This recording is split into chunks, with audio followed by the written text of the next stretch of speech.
మనం నివసించే ఊరు లేదా మనం నడిచే వీధికున్న పేరు వెనుకున్న చరిత్ర ఏంటో మీకు తెలుసా?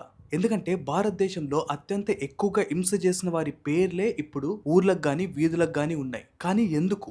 ఇదే విషయాన్ని సద్గురు గారు ప్రస్తావించడం జరిగింది. ఆ ప్రస్తావన మొత్తం కూడా సోషల్ మీడియాలో చాలా వైరల్ అయింది. అసలు సద్గురు గారు చేసిన వ్యాఖ్యలేంటి? ఈ వీడియోలో డీకోడ్ చేద్దాం.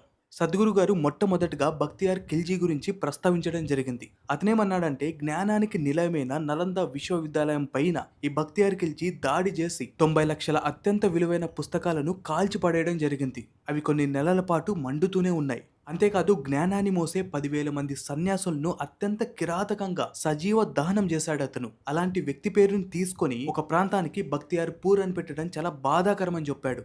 అదేవిధంగా ఇప్పుడు డొనాల్డ్ ట్రంప్ ఇంకా ఇరాన్ యుద్ధం గురించి ఎలా అంతర్గత యుద్ధం జరుగుతుందో, అదేవిధంగా చరిత్రలో అంతర్గత యుద్ధాల వల్ల భారతదేశ రూపురేఖలే మారిపోయాయని చెప్పాడు.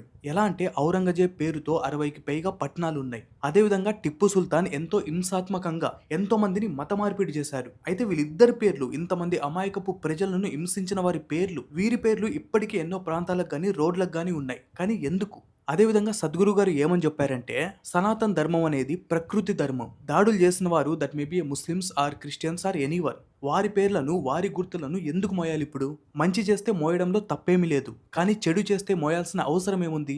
జర్మనీలో హిట్లర్ ఎంత హింసను సృష్టించాడో అందరికీ తెలిసిందే. కానీ జర్మనీలో ఏ వీధి పేరైనా, ఏ పట్టణ పేరైనా కూడా హిట్లర్ అని ఉందా? లేదు అని చెప్పాడు. అదేవిధంగా సద్గురు గారు ఒక ఉదాహరణ చెప్తూ, ఒక పైలట్ మీటింగ్ కోసం పిలిచినప్పుడు ఆ పైలట్ చెప్పిన అడ్రస్ పేరు తుగ్లక్ పూర్ అని ఉండటంతో అతను కలవడానికి కూడా తను వెళ్ళలేదని చెప్పాడు.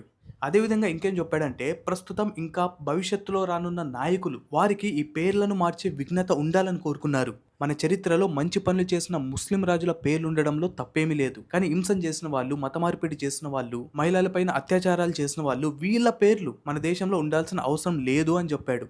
సో చివరిగా నేనేం చెప్తున్నానంటే, చరిత్రను గౌరవించాలా లేక క్రూరత్వాన్ని చెరిపేయాలా? సద్గురు గారు చెప్పిన ఈ విషయాల గురించి, ఈ ప్రస్తావన గురించి మీరేమనుకున్నారు? కామెంట్ చేయండి. నెక్స్ట్ వీడియోలో మళ్ళీ కలుద్దాం. జై హింద్.